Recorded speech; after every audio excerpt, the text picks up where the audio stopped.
दोस्तों, आज मैं आपको क्लास 7th की एक्सरसाइज नंबर 9.3 करवा रही हूँ। ठीक है, 9.3 में देखिए हमारे पास पहला सवाल है। असलम के पास 35 रुपये थे, उसने 3 पेंसिलें ख़रीदी, उसके पास 5 रुपये बचे।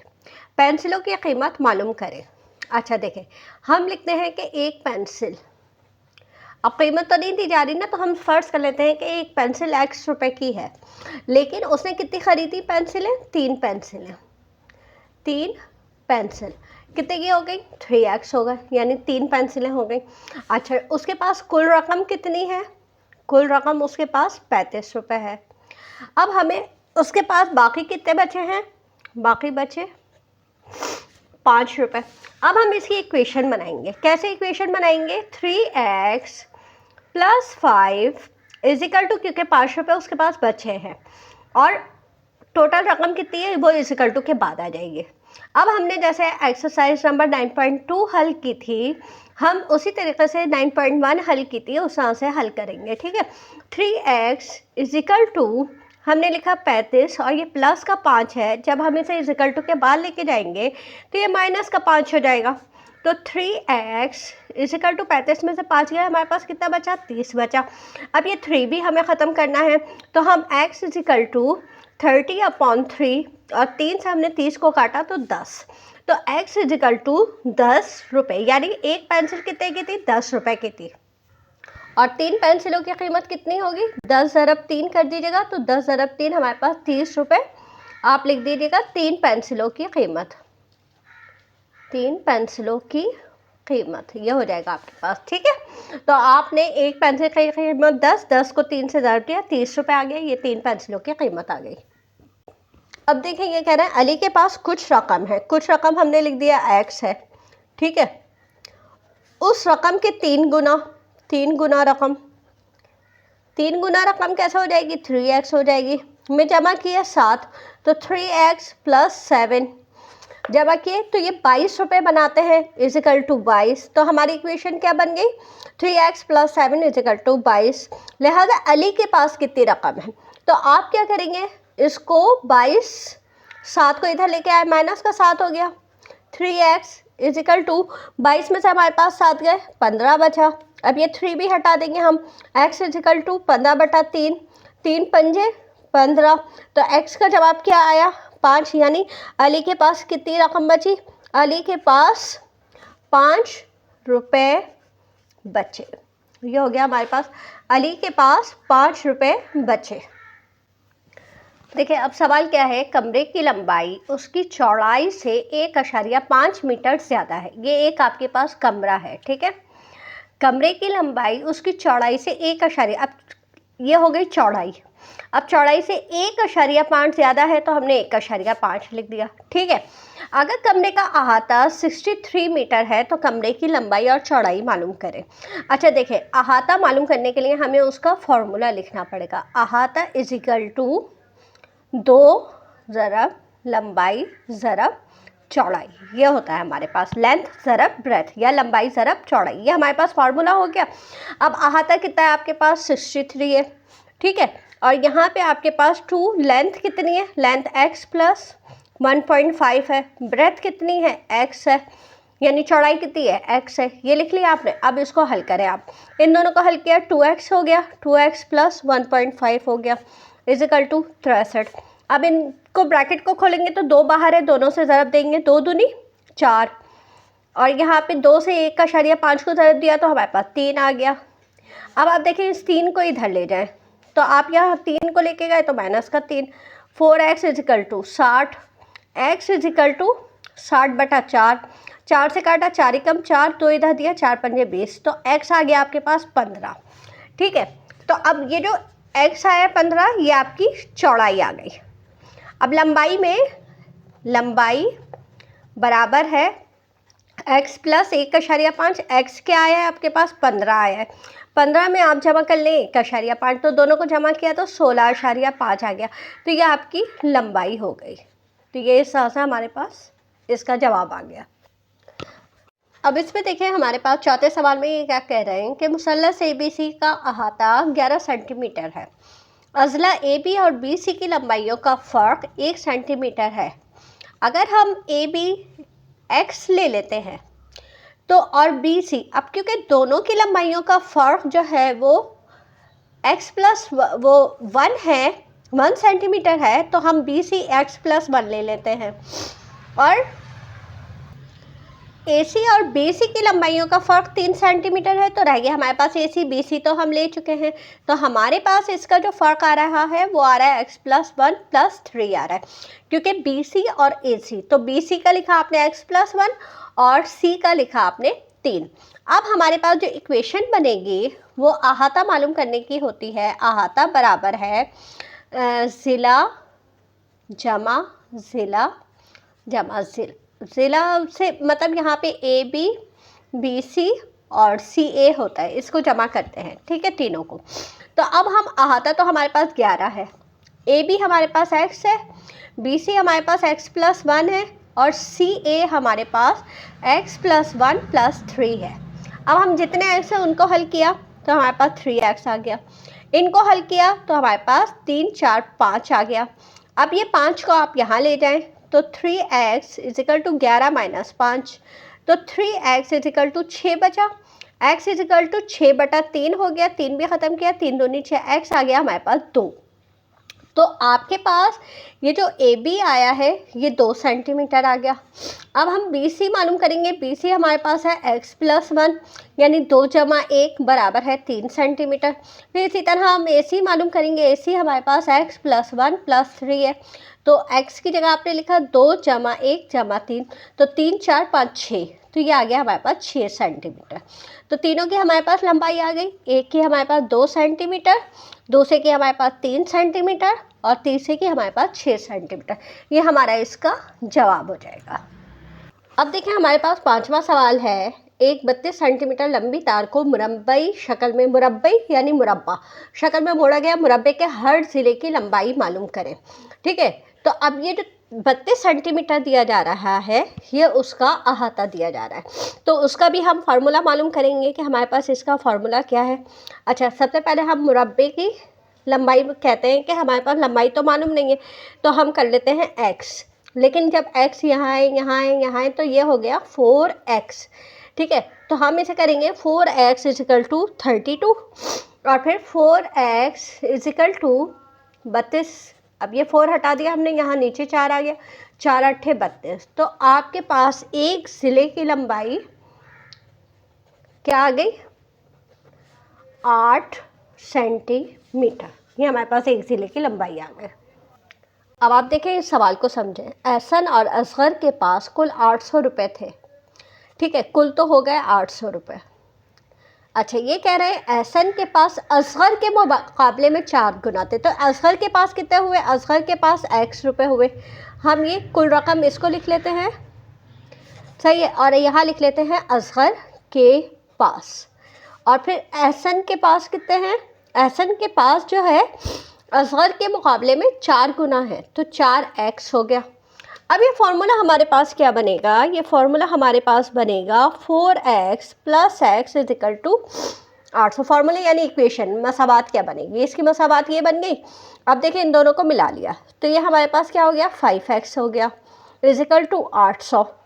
अब ये 5 हटाएंगे हम, यहाँ पे 800 के नीचे आ गया 5 से हमने काटा, 5 कम 5, 5 6 3 0, तो x क्या आ गया 160। अच्छा, अब ये 160 रकम किसकी आई है, ये असगर की रकम आई है, ठीक है, असगर की रकम।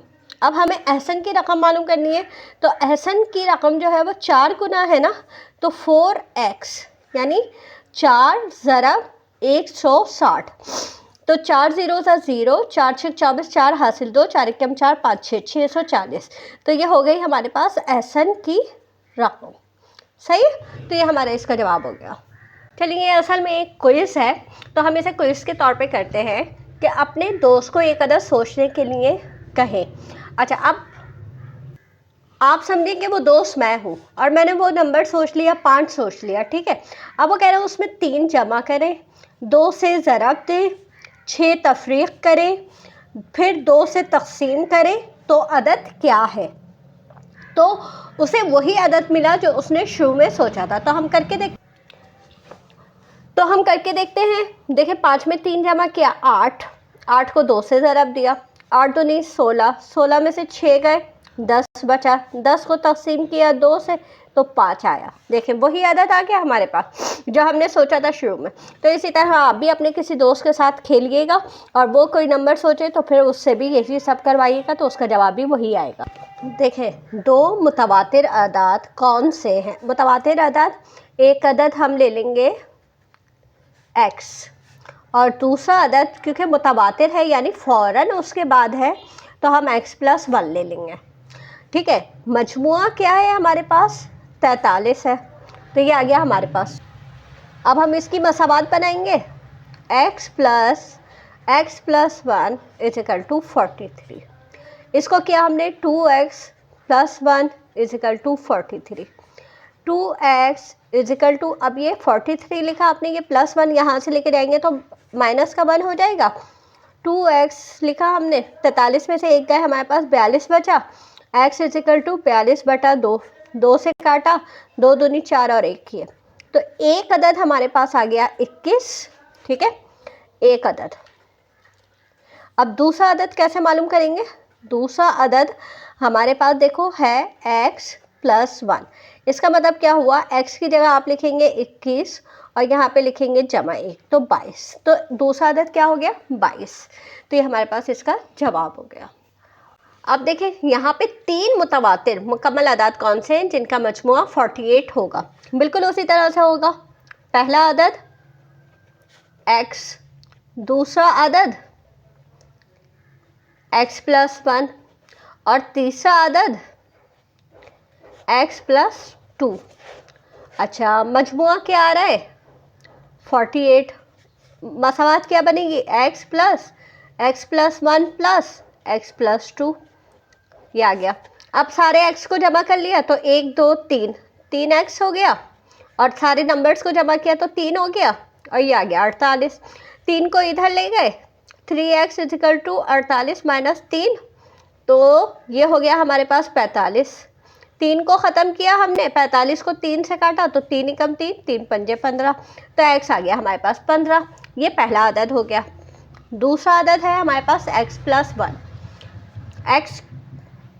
x की जगह आप क्या लिखेंगे 15 + 1 = 16 के। अच्छा, दूसरा अदद है x+2 तो 15 + 2 = 17 के। तो एक अदद हो गया 15, एक अदद हो गया 16 और एक अदद हो गया 17 और तीनों को प्लस करें तो हमारे पास 48 आएगा। तो ये आप चेक भी कर सकते हैं। तो हमारा ये वाला सवाल भी हो गया। देखिए अब सवाल क्या कह रहे हैं, ये कह रहे हैं अगर किसी रकम के तीसरे और चौथे हिस्से का मजमुआ 14 हो तो देखें तीसरा हिस्सा 1/3 होता है और कोई रकम है तो वो x हो गई। अच्छा, हमने यहाँ पे 1/3 क्यों लिखा, क्योंकि ये तीसरा हिस्सा गई, कहते हैं 3 हिस्से तो हम 3x लिखते हैं। मगर ये कह रहे हैं तीसरा हिस्सा तो 1/3x आएगा और बीच में जमा का निशान आएगा। फिर चौथा हिस्सा कह रहे हैं तो चौथा हिस्सा आएगा उसमें भी किसी रकम का, तो वो आ गया x बराबर है 14 के। अब आप देखें x = x/3 जमा x/4 = 14। अब आप क्या करेंगे, इसका जुज़ाफ़े अक़ल निकाल लेंगे। इसका जुज़ाफ़े अक़ल निकालेंगे तो 12 आएगा। 3 चौक 12, 4 तियाँ 12। इसको आपने इससे ज़रब दिया तो 4x आ गया। 3 को x से ज़रब दिया 3x आ गया = 14। इन दोनों को जमा किया आपने, 7x बराबर है 14/12। अब इस 12 को आप उधर ले जाएं तो 7x बराबर है 14 ज़रब 12। तो 7x = 14 को हम 12 से ज़रब दे के देखते हैं कि क्या आ रहा है। 12 × 12, 12 दूनी 24, 12 तिया 36, 12 चौक 48, 8 हासिल 4, 12 × 12 और 4 16। तो हमारे पास देखें आ गया 168। अब ये 7 हम यहाँ ले जाएंगे, 168/7। इससे हमने काटा x = 7 दूनी 14, 2 इधर दे दिया, 7 चौक 28 तो हमारे पास आ गया ये 24। ठीक है, अब ये 24 आया है तो अब तीसरा हिस्सा 1/3 ज़रब x यानी 1/3 ज़रब 24, 3 अट्ठे 24। तो एक अदद हो गया हमारा तिहाई हिस्सा जो है वो हो गया 8। ठीक है, इसी तरह हम चौथाई हिस्सा मालूम करेंगे तो वो है 1/4 ज़रब x। तो ये हो गया 1/4 ज़रब और x की जगह आपने लिखा 24, 4 से काटा 4 6 24, तो इसका जवाब क्या आ गया 6। यानी आपका जो जवाब आया है 8 और 6 आया है। ठीक है, देखिए मैंने लाइनें इसलिए खींच ली हैं कि ये सवाल थोड़ा सा बड़ा है और मैंने जगह कम छोड़ी है। ठीक है, अब इस सवाल को आप यूँ समझे, देखिए 2 अदाद का मजमुआ 9 है। ये एक सवाल ये हो गया, 2 अदाद, अब हमें नहीं पता, एक अदद x हो गया, दूसरा अदद y हो गया और उसका मजमुआ 9 हो गया। तो ये हमारे पास एक इक्वेशन, एक मसावात बन गई। दूसरा ये कह रहे हैं पहले अदद के 5 गुना, तो पहला अदद हो गया 5x और दूसरे अदद के 4 गुना, दूसरा अदद हो गया 4y का फ़र्क यानी माइनस, तो माइनस लगा दिया, 9 है। ठीक है, तो ये हमारे पास ये इन्होंने 2 इक्वेशन, 2 मसावात बना दी हैं। अब हमें इसे हल करना है। ठीक है, पहली मसावात लेते हैं। ये है हमारे पास पहली मसावात x + y = 9। देखिए इसको हम लिख देते हैं पहली, इसको हम लिख देते हैं दूसरी। इस पहली मसावात में आप या तो x को बाहर निकाल लें या y को बाहर निकाल लें, आपकी मर्ज़ी है। मैं जैसे x को बाहर निकालती हूँ। ठीक है, तो हमारे पास ये इक्वेशन क्या बन गई, ये हमारे पास समझें ये जो आई है 9 - y, ये x की कीमत आई है। ठीक है, तो ये हमारी बन गई इक्वेशन नंबर 3। अब हम क्या करेंगे, अब हम इक्वेशन 2 लेंगे, क्योंकि इक्वेशन 1 तो हमने सॉल्व कर ली ना। हमने इक्वेशन 1 लिख के उसमें जहाँ x लिखा हुआ है उसकी जगह हम ये लिख देंगे, 5 लिखा आपने, x की जगह लिख दिया 9 - y -4y = 9।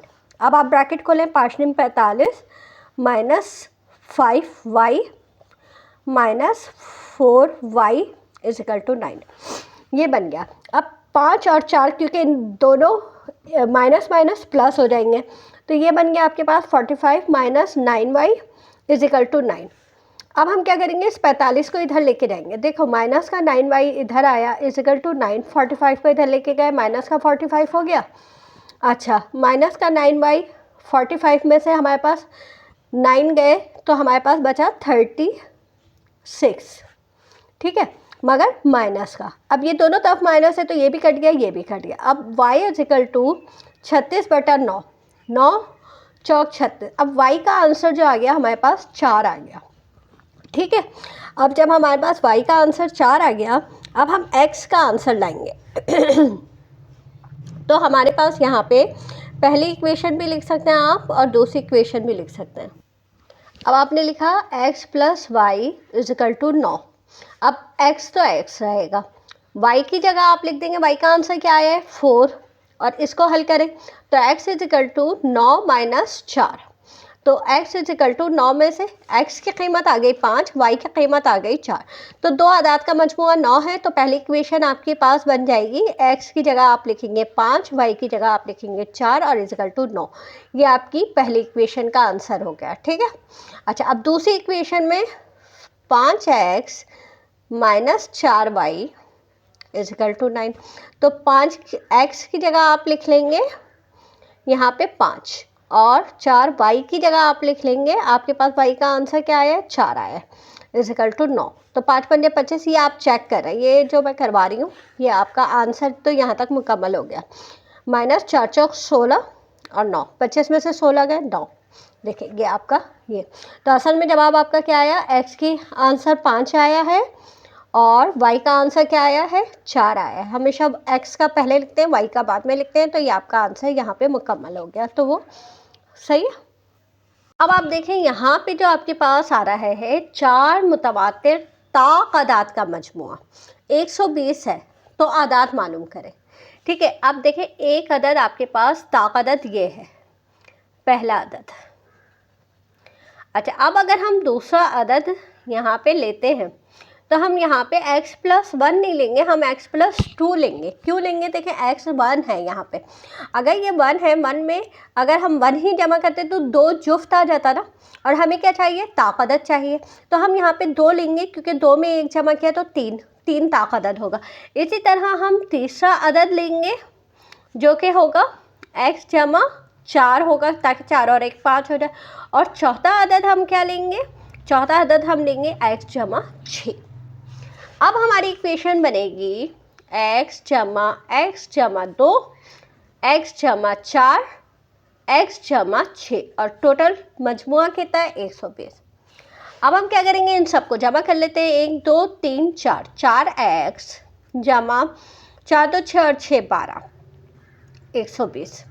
अब 4x इजिकल टू 120 माइनस 12, तो 4x इजिकल टू 120 में से हमारे पास 12 गए तो 108 बचा, 8। अब हम ये 4 भी हटा देंगे तो 4 दूनी 8 और 4 सत्ते 28, तो पहली रकम आ गई हमारे पास 27। देखेंगे ताकदद हो गया। अब हम दूसरा करेंगे x प्लस 2, तो 27 जमा 2 हो गए 29। फिर हम करेंगे x प्लस 4 यानी 27 जमा 4, तो हमारे पास क्या आ गया 31। फिर हम x प्लस 6 करेंगे, 27 जमा 6 करेंगे तो 33 हो जाएगा। तो एक हमारे पास हुआ 27, 29, 31, 33। अब आप इन सबको जमा भी करेंगे ना तो आपके पास 120 आएगा। तो दोस्तों हमारी ये एक्सरसाइज मुकम्मल हुई। मेरे चैनल को सब्सक्राइब कर लीजिए ताकि मेरी हर नई आने वाली वीडियो आपको मिलती रहे। इजाज़त दीजिए, अल्लाह हाफ़िज़।